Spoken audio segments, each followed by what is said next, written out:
Let's go. Oh, yeah, you're good. Send it.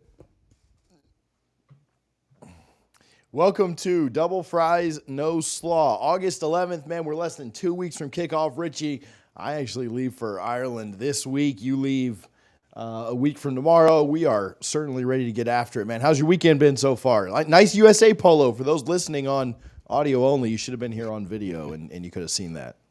Yes, I got my USA polo. I got my USA. Granted, it is the Ryder Cup hat, but shout out Scotty Scheffler with the gold medal. Just been watching the Olympics nonstop. This morning was electric with everything from soccer to men's basketball. Steph Curry just going nuts in the last 2 minutes of the game today. That last three Oh, wait, was that was just yesterday. insane. That was yesterday. Yesterday, okay, yeah. So, but that last three was insane. Man, Olympics have been a blast. I'm sad that it's over now, but like you said, TJ, we are less than 2 weeks from kickoff. You leave this week. I am leaving a week from tomorrow. I cannot wait to go across the pond and experience really a once in a lifetime experience, at least for me. Not for many people, but at least for me and Lindsay. Well, I mean, even though people travel internationally, I think it's fairly safe to say that, you'd put. I mean, I hope so, right? And don't piss the people off if this isn't the case. But I mean, I think you put Florida State above everything else, right? And so to see your favorite team in your favorite sport, you know, be able to play while you travel internationally truly is once in a lifetime. And it kind of made it an easy decision when we were trying to figure out, okay, what are we doing? What's going on? When it was like, oh, Florida State's playing there. Like, yeah, we just won't go on any trips for 2 years and then we'll just go do that. So, yeah, excited for this game. Excited for this week's episode. Going a little bit earlier. This has been a 6 o'clock thing the last few weeks, really since we started going live again. But, man, there's a lot this month between birthdays and back to school, and today's my mother-in-law's birthday, so shout out to her. And so we're going to lunch, and then just all the things that go into the show, and then obviously leaving for out of the country for a little over a week. And so a little early today, but make sure you hit the subscribe button if you're rewatching this later, or if you're here with us live. We appreciate that. And then a big shout out to Guthrie's. You can visit all three of their locations in Tallahassee, 1818 West Tennessee, 2550 North Monroe, and 2870 Appalachian Parkway. I confirmed with them. Took a little bit of time, but I did confirm with them we are going to partner together for some tailgates this year. I should have some info on a BC tailgate dropping this week. So if you're going to be in Tallahassee for Labor Day, come and hang out with us. We're going to tailgate right in front of the Heritage Fountain, right on the Legacy Walk where we did in the past. I think tickets are going to be a little bit cheaper because Guthrie's is helping us out there. So appreciate Guthrie's for their support. It's not cheap to tailgate there on the Legacy Walk, but they're helping us out some, and so it should help everybody get out there. Maybe if price was ever an issue in the past, maybe that'll help you some. So, Richie, let's get after it. Man, USA. So ties with China. I know that this is not why anybody tuned in, but I am going to talk about this. Ties with China on the gold medal count. But obviously blows them out of the water when it comes to overall medal count and total number of people. Also, when you look at it, China has a lot more people than we do. Like, so per capita, we also crushed them in golds and Take table tennis out, and we got it easy. Dude, I saw a tweet that said something like Florida State, sorry, USA dominated, swimming and track and team sports, volleyball, silver, men's and women's basketball, gold, soccer, gold. So anyway, just dominated team stuff. China dominated miniature tennis and falling from high stories. So anyway, just falling into water from really high was what it said. So yeah, a little bit funny when you think about it from that. But yeah, China was really great at diving and really great at ping pong, and that's how they were able to get to 40. But I do think that when you get to when the thing is over, I'm not trying to go full Billy Madison here, even though that's what this is going to sound like. But when the full Olympics are over and you tie at the top of the gold medal count, you should there should be one more like deciding thing. It could be something like simple like chess or I don't know what, something that can just be kind of done. You pick one person to go and play, and you whatever that sport is or whatever you agree upon. Like, it could be a home run derby. Like, that'd be fun. Like, put LeBron and whoever China wants to put out there for a home run derby since baseball wasn't in it. So, I don't know. That's kind of stupid, but that's what I think. So We'll get to the scrimmage just next, but it's crazy to think that, I don't know if you watch the high jump, USA could have the lead right now with a split gold in the high jump, but I give all the credit in the world to that guy. He said, no, let's do a jump off. He lost, unfortunately, but that was electric too. Like, I don't know if you watched the high jump, TJ. That I was phenomenal. Yeah, no, the Olympics were phenomenal. Like even the guy, was he from the Netherlands? Maybe I the think other so. high, like the Yeah. high jump, the pole vault, where he like broke the world record and he had like 3 chances to do it. Like there was a lot that was really really good in the Olympics, and Yeah. yeah, it I mean you'd love for the USA men to just blow everybody out. You'd love for the USA women to just blow everybody out in the hoops, but there were some really fun competitive games, and yeah, you'd rather win by a million. I get it, but the competition was great, and we still were the best. So suck it, everybody else. If you're tuning in, there's about 0.5% that tunes in from outside of the U.S., and I think a lot of that's like military, like people in the U.S. that are just like Yeah. on military bases or stationed elsewhere, or traveling or whatever. But about 0.5% of the people that tune in are not in the U.S. So if we offend you, sorry. I'm really not sorry, but I assume it's mostly just U.S. folks tuning in from outside of the borders. So, all right, scrimmage was yesterday, and again, Florida State didn't practice anybody. Like, just didn't. Okay, and so I've asked about this. I actually got a call, or I got a text after the scrimmage, and I said, hey, can we chat about the scrimmage with somebody that was there? And they said the exact quote: "Scrimmage was boring. I'll call you later." And I was like, what do you mean scrimmage? Like, we've been waiting all week. We had the scrimmage last week. Nobody played in it. Really like notes and updates from this week. And he was like, dude, I'm busy. I'm doing some other stuff at Florida State right now.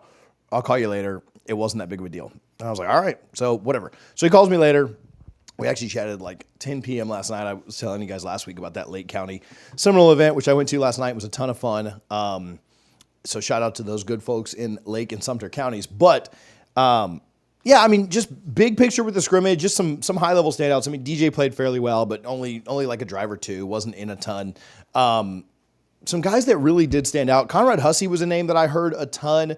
I would not be surprised at all. And we kind of were hearing some different things back in spring that maybe somebody else might start at safety. But I think there's a really good chance that Conrad Hussey and Ashlyn Barker start and not start. Sorry, I don't know if Barker will start, but I think Hussey and Shaheem Brown are your starters. And then I really like where they're at with having Barker back there as well as kind of like your third guy. And then, I know there's questions around the Devontae Brown take. I think you bring a guy with a lot of experience who, if he's your third or fourth best safety, you feel pretty good about that. And you're not necessarily like freaking out about depth. You remember last year when we went into the season, our big concern, we didn't know what to be concerned about because we knew I think we all thought like we're going 11-1 or 12-0. And so our big concern was safety depth. That was the big thing last year, Richie, was like safety depth. Yeah. Like, what are we going to do back there? How are we going to, and then we like had to like pause like a week before the season. We were like, hey, our biggest concern is that like, if we have to go 3 or 4 deep at one position, then we're in a lot of trouble. And so anyway, I feel really good about the secondary in totality.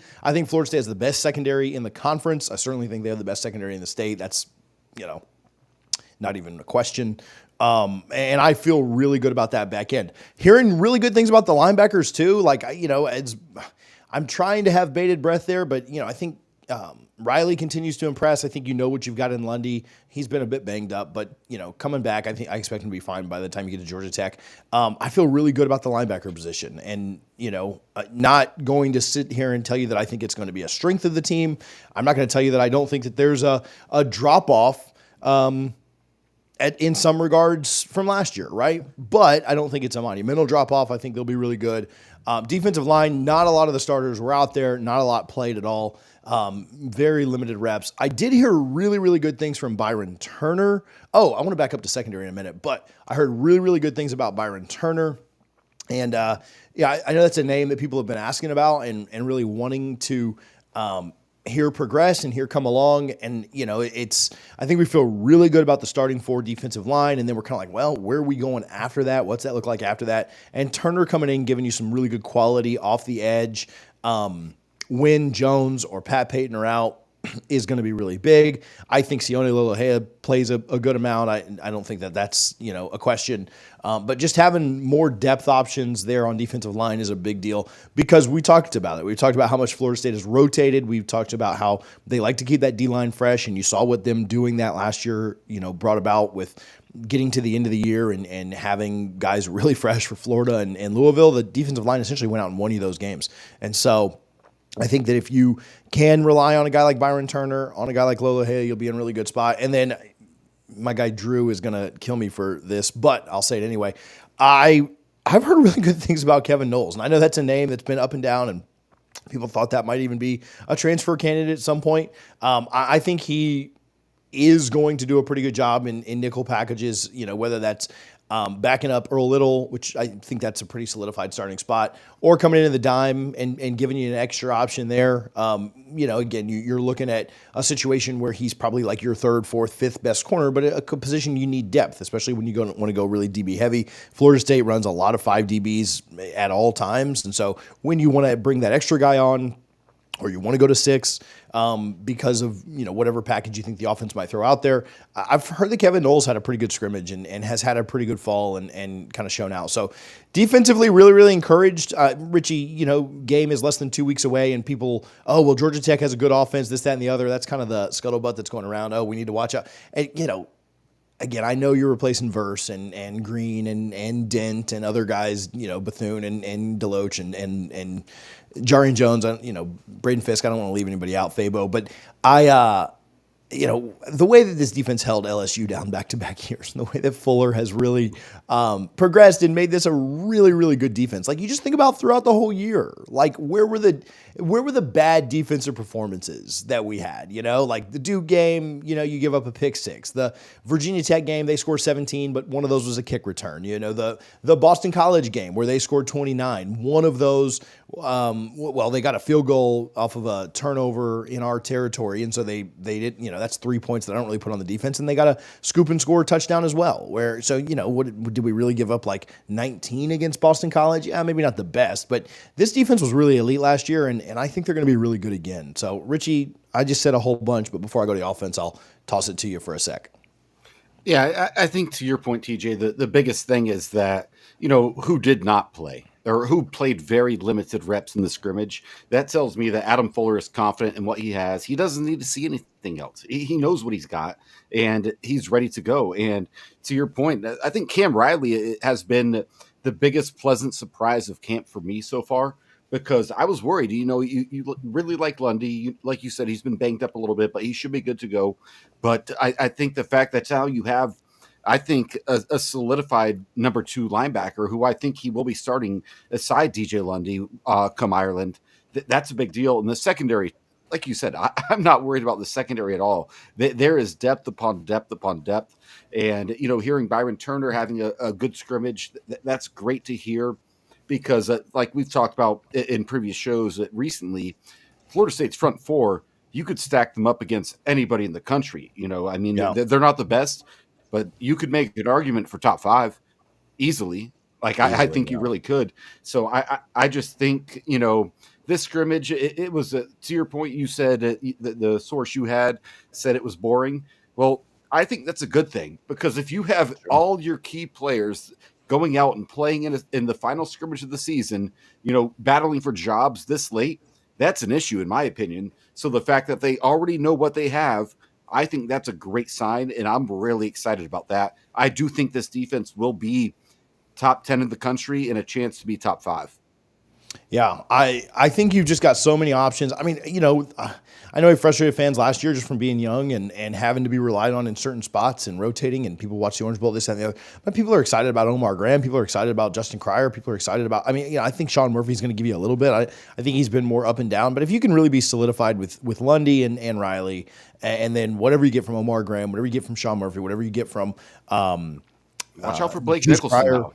Yeah, whatever you can get from those guys, you're in a really good spot, and you're upping you're up in the floor of that room a little bit, right? The ceiling may not be as high as it was last year, but I think the floor has raised in that room. And so, offensively, just very quickly, I think that we've all seen the highlight of Cam Davis. Cam just running people over. He's the nicest kid. Like, I don't know if you've ever, like, he is like the most polite, like nice, like, just Southern Georgia kid, like he is, but he is so mean on the field. Like, I don't even think Yeah. like Dalvin was really that mean.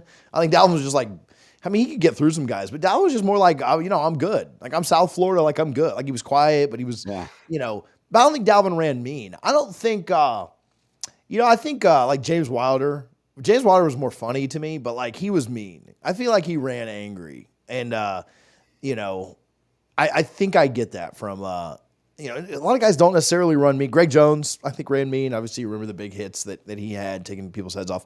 But Cam Davis just feels like a mean person when he's running. So super, like the nicest kid might be the nicest kid on the team outside of the field. But just like, I'm gonna run violent, and that's what he does. So the highlight of that was great.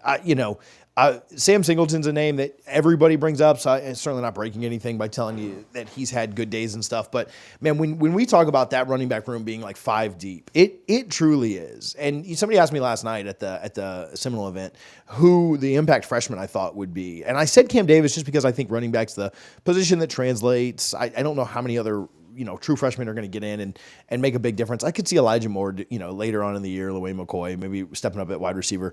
But even then, I don't know if we're really going to feature, those guys a ton when we get late. But I think Cam Davis is one that could. Sam Singleton, again, a name that continues to be brought up, continues to run extremely hard and do the right things. And then just quickly, offensive line continuing to improve, certainly better yesterday. Than maybe scrimmage one, especially on the way they started. Cleaner scrimmage. And the name that was brought up to me the most offensively was Jalen Lucas. In fact, I'm not going to say, I'm sorry to do this to you guys, but I don't want it to get clipped and people to be in my mentions. But there's a name that Jalen Lucas was compared to. I'll maybe put that in the Discord or something. But there's a name that Jalen Lucas was compared to. And it was ridiculous. And when I heard it, I was like, no way. And they're like, no, he's not that good, but like he's like that for us. So just absolute Swiss Army knife. Nobody can catch him. He's incredibly fast. I'd love to see him race Norvell one day at the end of practice. I don't think Norvell would take the challenge up. But I don't need Norvell pulling a hamstring. Yeah, he would know how that was going to go, when that one started. But there's all the questions about wide receiver, and maybe this is a good transition, but there's all the questions about wide receiver and what that's going to look like. And I think if you can get Benson and you can get, Jalen Lucas and Ja'Kai Douglas, and then, there's been a lot of Jaylen Brown talk. I don't know if he's going to get enough targets to really be wide receiver 2 this year, like has been kind of theorized, but we'll see. If you can get them to be really solid, then I think anything that Kentron or Williamson or, Hakeem or others add is a plus. And then, your young guys like Moore and stuff, once you get kind of into the season and you're playing the Clemsons and Notre Dames and Miamis, then I think you can kind of rely on, bring some of those other guys. But if you can get Morlock, who has been really good, Morlock has had a great fall from what I've been told. Like, I think they really like where he's at. He's kind of your big bodied guy. You've got some smaller wide receivers. I know that you're not going to have just the safety valve of Johnny and Johnny and Keon to just throw up to every single time. But I think that, maybe the concerns around wide receiver are still present, but maybe a little bit exaggerated. I think that things are coming along there. And certainly, if you get what you're expecting out of that room, then, you'll be in good shape, because I think they're going to run the ball extremely well. So offensively, I don't know if you have any thoughts on that, but if not, we'll move on. But I'll let you kind of wrap about that a little bit. Yeah, and we're going to do some, grades here in a little bit, but, I do think DJ is settled in well. I do have concerns about the weapons that he has to throw to, but I love this offensive line. I think it'll be probably our best offensive line since maybe our 2013 national title team. And I love the backfield. I'm a big fan of DJ. I think Luke or Brock behind him, they have some work to do, just to say the least. Their potential is through the roof, but that they're not quite ready yet, in my opinion. But overall, I really do like this offense, and I'm excited to see this team take the field in less than 20 days. Dude, less than 20. We're 2 weeks away. We're 13 days away, man. 13, yeah. Oh my goodness. Yeah. It's coming fast. So, all right, let's give a little love to Garnet and Gold, and then we will move on and grade the team out a little bit, and trying to be on here too long today. But garnetandgold.com. Make sure that you're shopping there if you're looking for any FSU gear, whether it's, I actually just got this jacket. Hopefully you guys really like this, but just the jacket, the polos, whatever you're looking for. If you need something for Ireland, again, if you're in the state of Florida, they can get that to you in about a day or two. Whether you pick the day or two shipping or not, Garnet and Gold's going to get you taken care of, and it's going to get to you pretty fast. Noslaw, NOSLAW will save you 15%. I just ordered like $200 worth of stuff. My 15% discount saved me like $30. So make sure that you're using that best discount code you could find. And we love supporting them. We love giving back to Garnet and Gold. They've done so much for our NIL, our university, and the program, and the students of FSU, employing thousands of students through the years. Make sure that you're shopping at garnetandgold.com. Again, if you need that green stuff for Ireland, they will get you taken care of. So, Richie, let's grade. You mentioned it. Let's go right to it. Let's grade the rooms. We recently broke down how we would rank the rooms in order of like the rooms we're most confident in and least confident in, or had the most questions about. We got a couple of comments saying, man, it would be really helpful if you guys could basically do this again, but just grade each room. So we're just going to go top to bottom, quarterback to special teams, right? And run through each position group. And, we've given our thoughts on this, so we don't have to like belabor the point, but we're going to give it like a 1 to 100 on a grade, kind of an A, B, C, D, E, A, B, C, D, F, right? How we would grade the room. And it's not real scientific. You don't have to, you don't have to give me a decimal point, Richie, on this. But yeah, maybe just some of your thoughts on why you think the room is what you think it is, and kind of go from there. If you want to be more focused on like the guy, I don't care if, however you want to do this is fine, but just justify it. If you want to say that quarterback is an A because of, they got everybody that's there and then the guys that are being, whatever. But I'm talking more about like the play on the field this year, not necessarily, I bumped the quarterback room up because Luke's there and they had a 4-star walk-on. So the room's great. It is. The room is great. I think I want to focus this more on like play on the field that we expect, not, they've recruited the room really well and it'll be good and it'll be elite in 2 years. So like they don't get much credit for Luke this year. Unless you think like somehow Luke plays a lot this year, then I'm fine with you using it there. But if that makes sense, I don't really care about the room completely, more so like the guys that'll be on the field. So do you want to start or how you want to go? Yeah. So do you want to do letter grades or percentage or like 0 to 100, like you said? Yeah, either way. I was going to say if you did a number, like that would correlate with a letter too. So like if you gave the quarterback room a 90, like that's an A- B+ type thing to me. All right, cool. That's what we can start. But I don't care. If you don't want to do numbers, that's fine. No, we'll start with the quarterback. I'll go with an 83.5. I think, DJ is a good starting quarterback. I think he's going to be challenged unless receivers step up. But, Brock Glenn, he did what he had to do against Louisville. Granted, Lawrence Toafili kind of won that game for us. So I'm not uber confident if DJU goes down, but I do like DJ a lot as a starter. I don't think he's an A+ type quarterback, maybe even not an A-. I need to see what he can do with the weapons he has. So again, that, slightly B-, closer to a B. Yeah, I'm probably a little bit higher because I am going to, I do have maybe a little bit more confidence in Brock, but I'm projecting here, but I think DJ is going to have a pretty good year. And so I'm going to go like 87. So like B+ for me for sure. Slightly higher. I would not be surprised if we did this again at the end of the year and we said, man, he got up to a 90, 91 kind of range. I think DJ's a pretty, like, for all the doubters and all the people in the national media that say, like, just can't, he's going to be great, but then he's going to be awful at other. Like, he's still a pretty consensus, like, top 20-ish quarterback in the country. Yeah. I've seen him on CBS Sports lists, ESPN lists, PFF lists, like, wherever you look and whichever source you like the best. And he's always, like, top 20, top 25, top, inside the top 15 on a couple. With that said, like to me, that's like B+ range, right? Not quite A, not top 10. But if you're like around that top 15-ish mark, top 20, I think you're probably B+, B+, somewhere in there. So yeah, I'd go 87. I'll keep it for running back. I'll go running back A. Like I don't know that I'm going to go A+. The only reason I'm not going A+ is just because I don't know that there's one guy there like a Dalvin Cook, right? And so like if you had a Dalvin, 2013 was an A+ because you had Devontae and James Wilder Jr. and Carlos Wayne, like that was a ridiculous room that had like 3 NFL guys in it. And I need to see a little more before I'm ready to go A plus on this room. I think when you're 5 deep and you've got this much talent, the room could be your best. I mean, it could be your best room on the entire team. So easy A for me. 95, 96, whatever. Yeah, I'll agree. 95-ish, right? Just the depth of the running back room. You don't have that Dalvin Cook. You don't have that Saquon Barkley. That Heisman hopeful, so to Yeah, speak. just first round But guy. but you Like have right. a Yeah. but you have a lot of really good talent to where and we obviously never want anybody to get hurt. But if someone goes down, you're like, okay, that's you hope he gets better, obviously, but that's not a big deal because we got 4 other guys that are ready to go. And just hearing what we've been hearing out of camp about some of these running backs that a lot of people have not been talking about, yeah, this room is a I'll say 95. TJ, I agree. Not a plus, but definitely not a minus either. Yeah, no, there and if Lawrence Toafili makes some of the strides we think that he might have made, then maybe it is a little higher. So, all right, this is gonna be fun. You want to do wide receiver now, or you want to save it? Let's do it now. All I, right.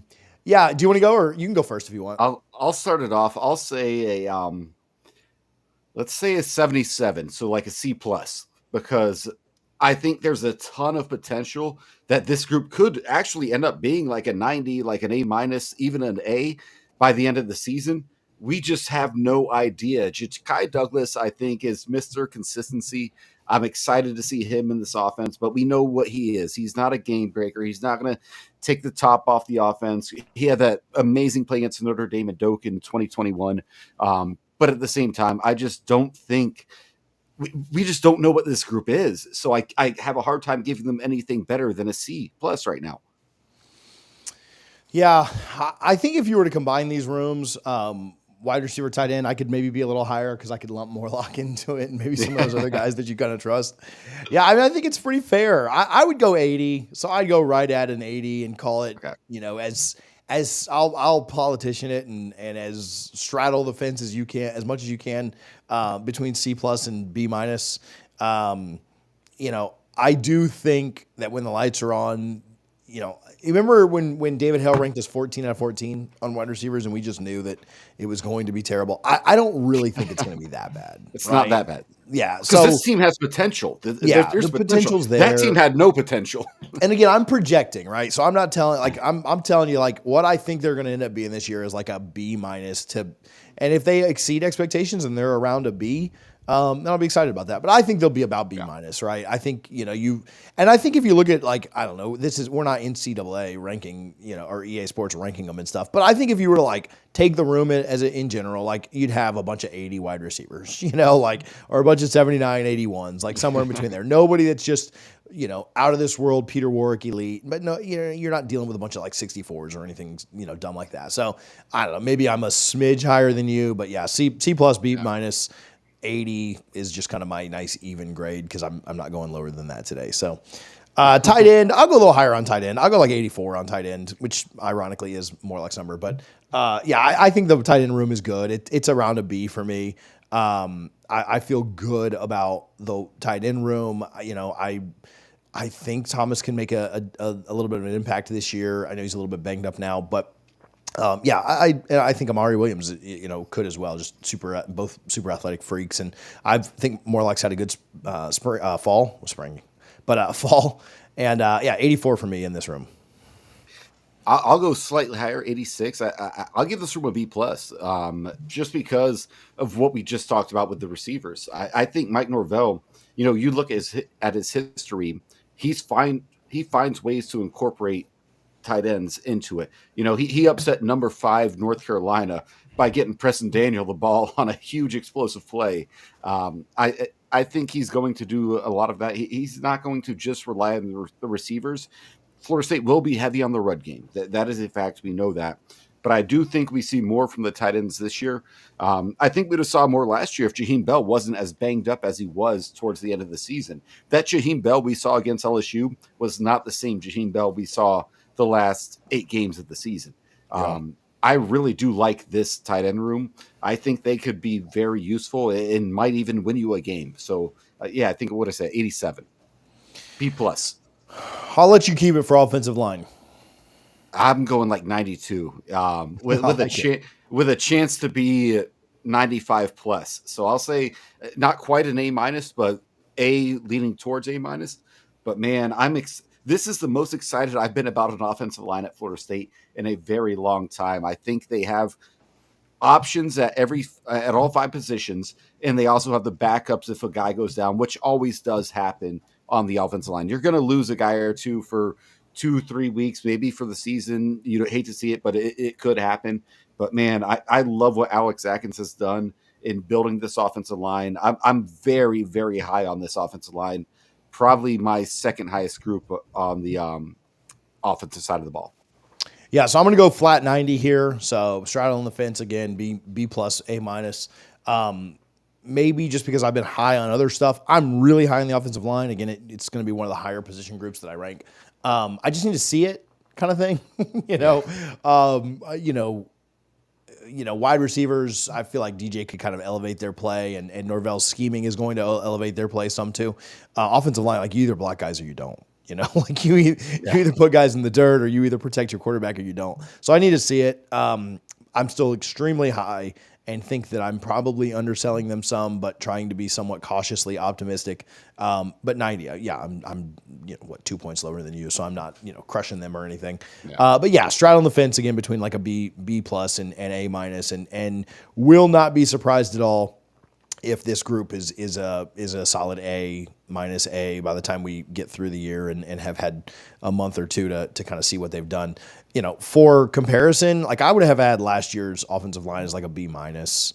The year before that, I probably would have had it right around the same, B minus. But then before that, it would have been like a D every year. So yeah, we're trending up there, and I feel good about this offensive line. And I'd love to look back on these and be like, wow, you severely underrated the offensive line. So, but I think 90 is pretty fair.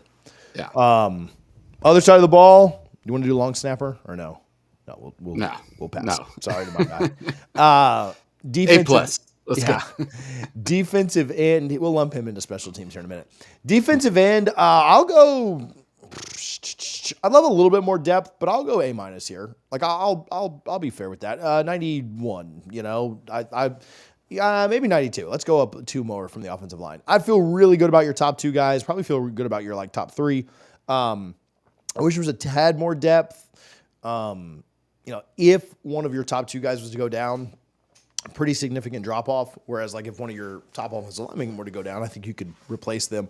And so maybe just for that reason, if you had one more, like if Pat Payton was like your second bet, this would be an A plus type room. But yeah, I think 92 is pretty fair. So like solid A minus.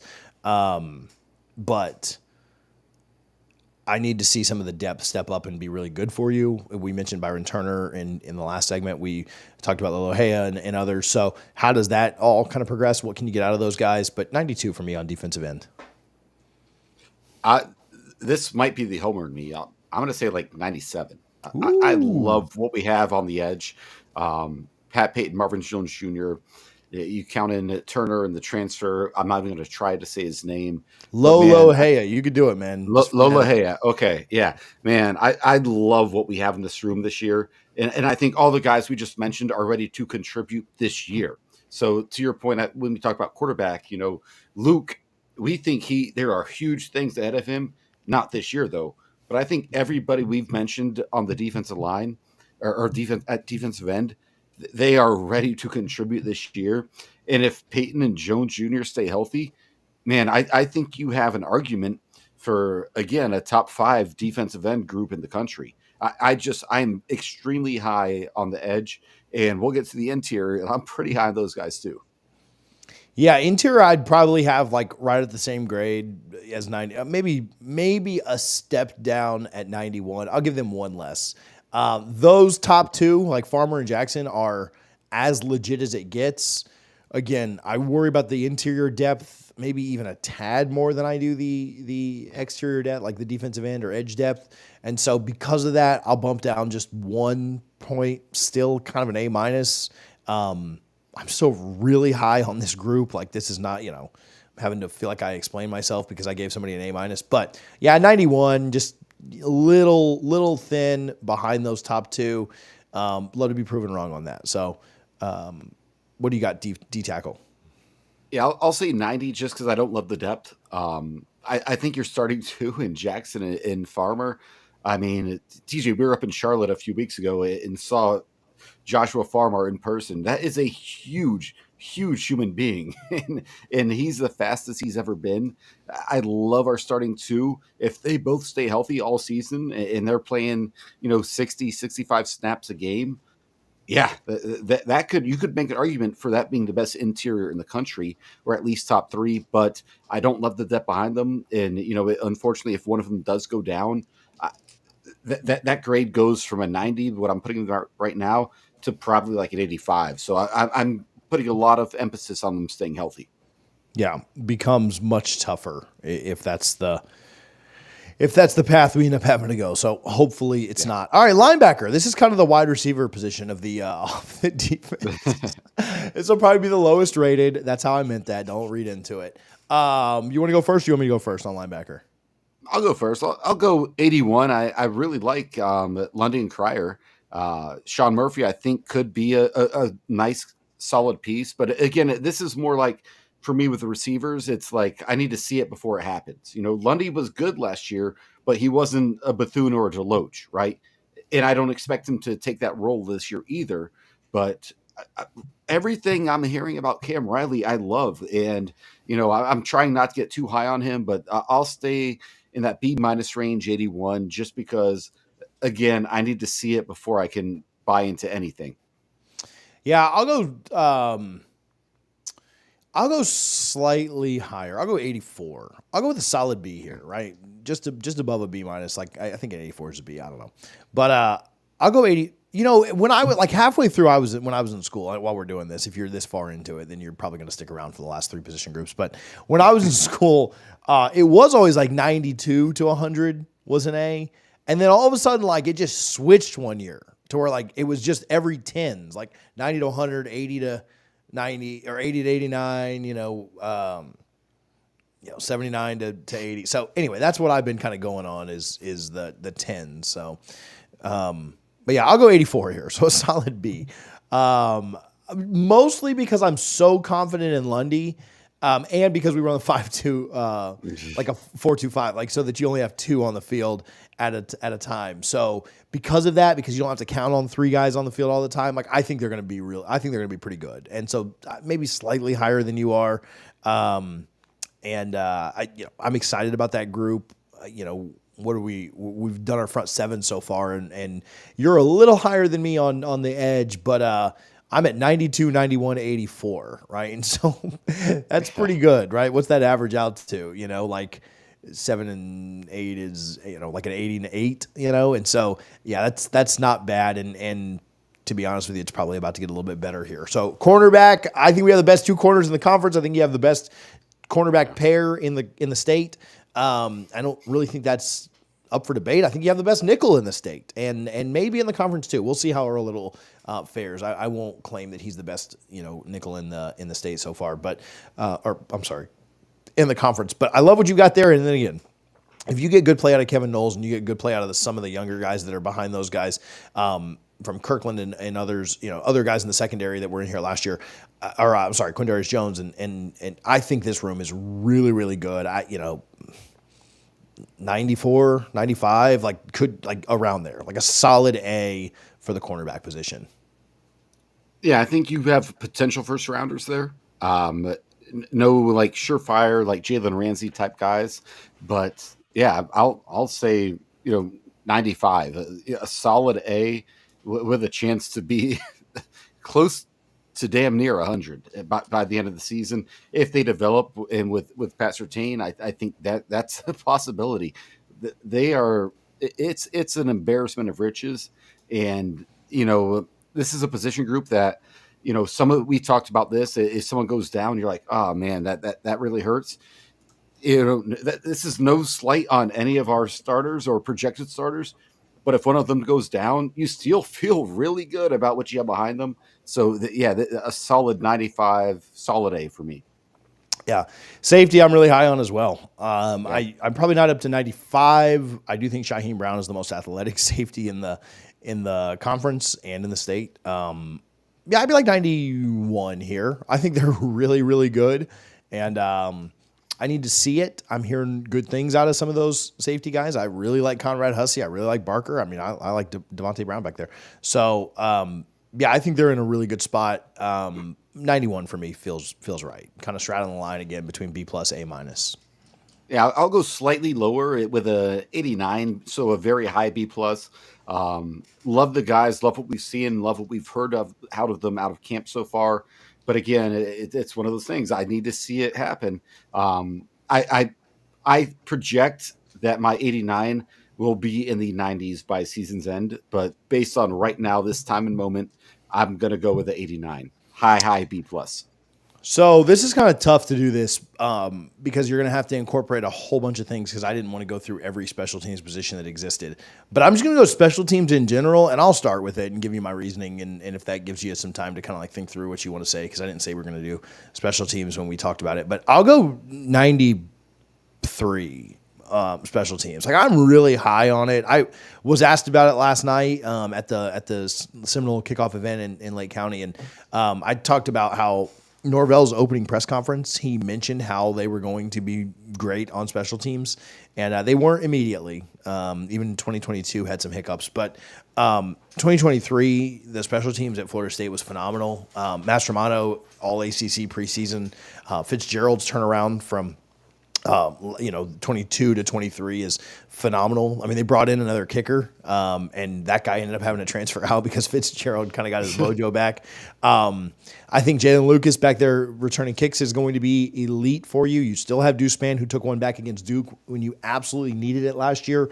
You are going to have to figure out a way to replace Keon Coleman, who had some really big punt returns for you. You think back to the Florida and Miami games, a couple of the biggest plays in those games were his punt returns kind of flipping the field. Against Miami, took one from like the 50 to inside their 10, and then against Florida, I think he took one from inside their 10 up across midfield.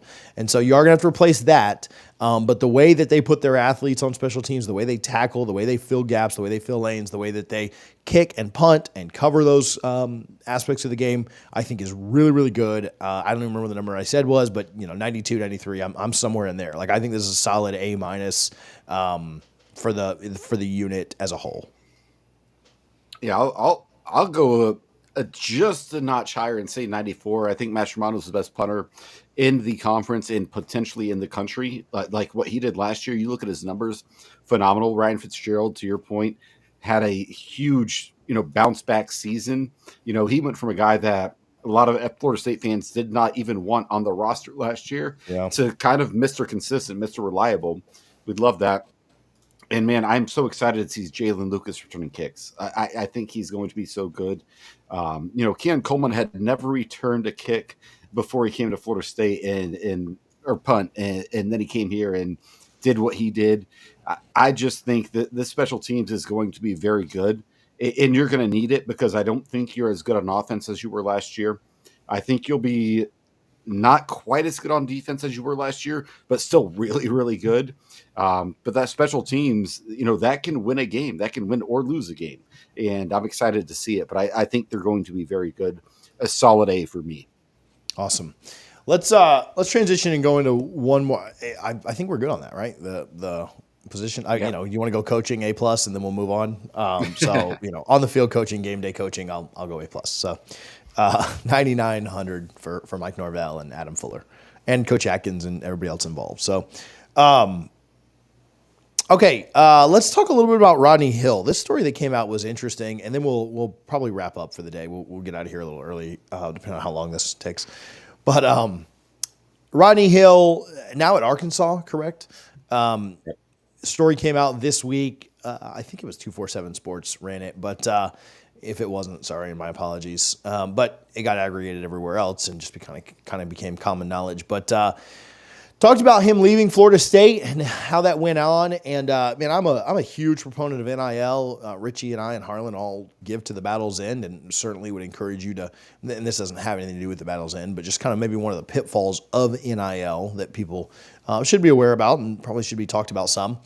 As it's a new space, anytime there is a new space that people feel like they can get into, a lot of times people jump into it just trying to, trying to make a quick buck or trying to see how they can take advantage of it for themselves. And that's not necessarily a bad thing. Like, if you're still acting ethically and you're still doing right by the people that you're working with and not scamming people, right? If a new business popped up and you thought, man, I'd be really good at that, and you jump into that business because you want to see if you can make it for your family, like that's not necessarily bad. But if you're screwing people over to do it, then yeah, you're kind of a piece of crap. So anyway, NIL's no different, right? New space, a lot of people tried to jump into it, and some for really good motives, some for not so much. But Rodney Hill story came out this week, and this was a quote that I'll read, and then we kind of talk about it a little bit. But he said, "Not many people know, but my parents were running my money and stuff like that." Hill alleged, "My parents got a bad agent, and he was texting other schools like he was me. So when that got back to the head coach, Mike Norvell, obviously, I had to leave Florida State. During that time when I had to leave, I wasn't trying to leave. I didn't want to leave. So I just had to, and the portal was closing up." So he talks about how agent kind of going behind his back, trying to get more money, kind of screwed him over, bad leadership, bad advice. I've heard similar stories. The truth is usually somewhere in the middle of all of that. But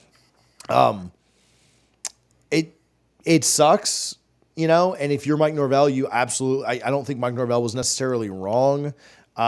You have to surround yourself with good people. I mean, my kids are little right now, but certainly something that I'll try and teach them and instill in them when they get older is, man, you got to make good decisions on the people that you're hanging out with, because sometimes they might do dumb stuff. And if you get caught in a car with XYZ, and you might not have brought that, but you trust yourself with the people that did have XYZ in the car, you're in trouble, And so you do have to surround yourself with good people. It's not just necessarily this NIL game, but it does stink. And I heard similar things to this. And so, I watched the highlights of the Pitt game this weekend, and Rodney Hill was going off and had some really nice runs in it.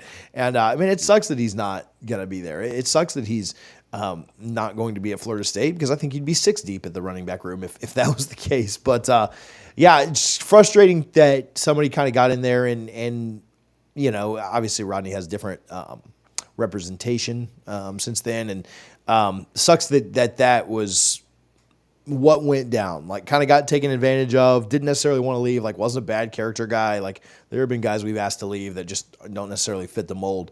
It sucks that was kind of the way that all that went down, and kind of does show you that, like, man, there are people that are in this for the wrong reasons. And when a field like NIL is new and different, a lot of people, like I said, want to jump in and see how they can benefit themselves. And again, I don't think there's anything inherently wrong with that. I mean, coaches are getting paid $10 million a year to coach football, and that's certainly benefiting them. So I don't think that's bad. But man, if you're screwing kids over to do that, then you're kind of the lowest of the low. So anyway, those are some of my thoughts on that. Richie, I'm sure we'll kind of go back and forth on it a little bit, but the Rodney Hill story sucked to read this week. Yeah, and this is the ugly side of NIL, and quite frankly, this was happening before NIL, right? Sure. There's always been handlers that will look. They see a extremely talented kid, and they say, "Okay, I got a good relationship with him. What can I get out of it for me?" That's their dream. That's their thought. Because and the people listening, if you're listening 47 minutes in, you're not surprised to hear that kids have been getting paid well before NIL, like going back.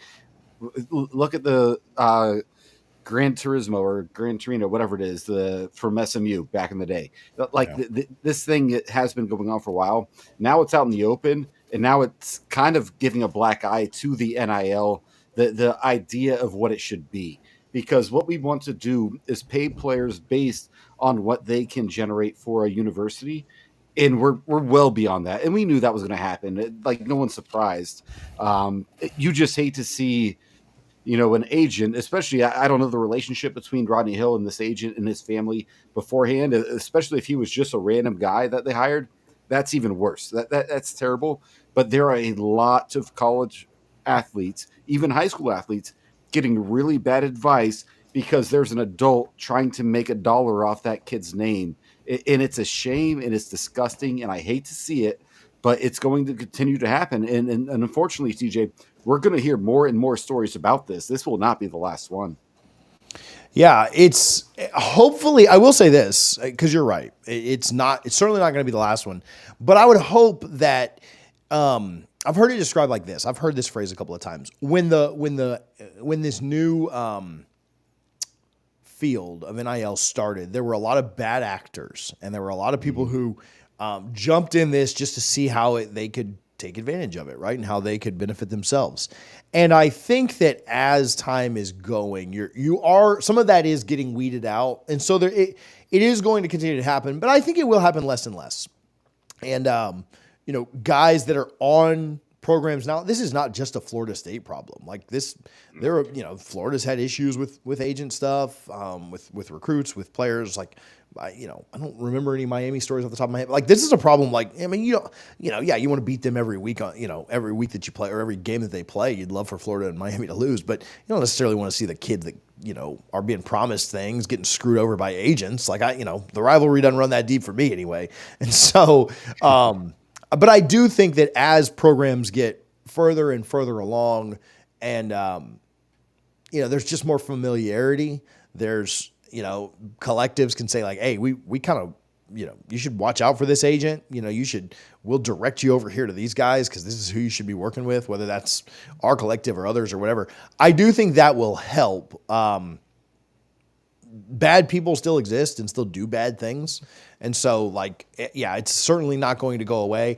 I do think it goes down, but again, it is another thing that's, just kind of not a black eye because, there's been way more good with NIL than there's been bad. And so I'm not trying to paint it as like, well, there's another NIL issue, or anything like that, but it is one of the pitfalls. It is one of the bad things about it, and you really, especially with money involved, man, anytime there's money involved, it just has the potential to make things weird or make things hard or, have conversations with people about money. It is hard to do because it's awkward, it's not easy to do that. When I've had to do that, when other people have had to, just go do that. But when you've got people with bad motives and that are looking to screw people over, that makes it even worse. So I do hope Rodney Hill has a good year. He's a really good player. He's a really talented player. And so, I do hope that at Arkansas, he crushes it. I hope he's their best player. They're not going to be very good this year. I don't know how many games they're going to win this year. But, I'd love if he could. He's not a senior, right? He's still got – how long's Rodney Hill been around? I don't know. With the COVID year, it's tough to understand it anymore. I think we have – Dude, all that's about will be to the be end done, of the though, COVID years. thankfully. Yeah. Yeah, all of that is thankfully about to be done. So, but yeah, hopefully. Oh, redshirt sophomore. Yeah, so he's got more eligibility. So ideally, he can transfer again after Arkansas moves on from their coach and go somewhere good. Because I do bring him back. Yeah, he's really talented. He's a kid that is going to be really good for somebody one day. Just hope that that Arkansas stench doesn't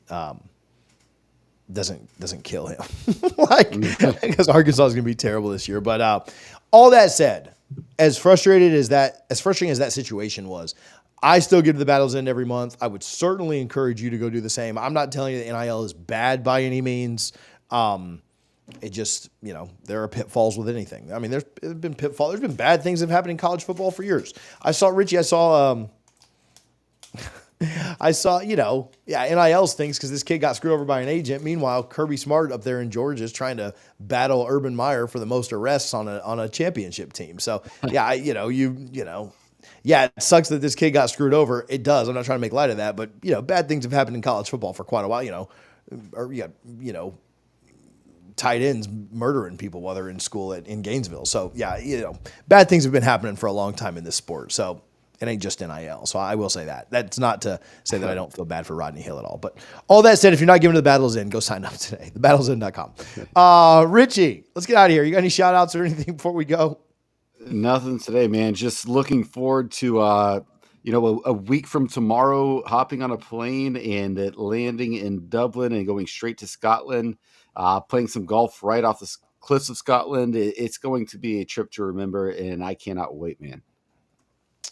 So next Sunday, quick shout out to my mother-in-law, her birthday today. We're going to the Columbia in Tampa for a little late lunch, early dinner type action, which is phenomenal. Again, so shout out to her. Shout out to the Lake Sumter Seminole Club. Had a great time with those folks. I saw Terrence Brooks out there, 2013 national champion. And he was really fun. He told a story. I'm going to tell you guys as soon as we wrap up here. I got to save this. I got to figure out another time to tell this on the pod because I don't know if these people are ready for this. But he told a story that y'all can't repeat, but Richie Harlan, I'll tell you in just a minute. And then maybe we'll save this for a video later this week, or I'll get Terrence on soon. I exchange numbers and we'll get him to talk about it. But he told me a story that I did not believe from that 2013 team. So stay tuned for that. Hit subscribe if you're not already. That's probably the best tease I've ever done in my life on this channel. But we are going to try to do the show next week at normal time, 6 p.m. Eastern or around there. I will be in London. So there could be some technical difficulties. Richie might be doing it alone. I might be doing it alone. We'll see. Like, we'll figure it out, right? And so we'll have some kind of content that comes out on Sunday, but we're going to try and do the show from over there. And so just stay tuned for that, a show from London. And then we'll do another one from, on Wednesday night, a preview show that'll be, not this Wednesday night, but the Wednesday night after. That'll be our Georgia Tech preview show. So that'll be really good. That'll be a lot of fun. Excited to bring you guys that. Schedule for this year is going to be kind of like it was last year. Sundays at some time, typically 6 p.m., but just based on travel and stuff, sometimes that's not always feasible. And then Wednesday nights previewing the upcoming game. So Wednesday night Richie will be in Scotland, I'll be in Dublin, and we will do our preview show from an Airbnb in Dublin. And then as far as a show, the Sunday after we beat Georgia Tech, I have no idea. We'll have to figure that out. Maybe we'll just do an instant reaction or something from the parking lot of the stadium, because I don't know how we will do Sunday with travel and everything coming back. So, but all that said, make sure you're subscribed. You won't miss any of it. I don't really ask people to turn the notifications on, but if you got confused with any of that, you can just turn the notifications on. You'll get an alert when we go live or wherever. So appreciate you guys for tuning in. Appreciate you guys for being part of the live show. Thank you for your flexibility with us on the numbers. Again, last news or note that I have, we will do a tailgate for the BC game. So if you weren't here early and you missed that, I should have tickets out like Monday, Tuesday for that. And again, Guthrie's partnering with us, so we should be able to lower ticket prices a little bit. Really expensive to tailgate and travel and bring all that stuff up to Tallahassee to be able to do it. But if you don't have a spot, if you don't have a place that you tailgate for the games and you just kind of want to come eat all the chicken tenders and drink all the beer and liquor that you can, then we have a spot for you and you'll be right there on the Legacy Walk. So come hang out with us. We appreciate you guys for tuning in. Richie, next time we do this, man, we'll be in Dublin, which should be a ton of fun. So, or at least I'll be in over across the pond. So appreciate you guys for tuning in. Go Noles. Can't wait.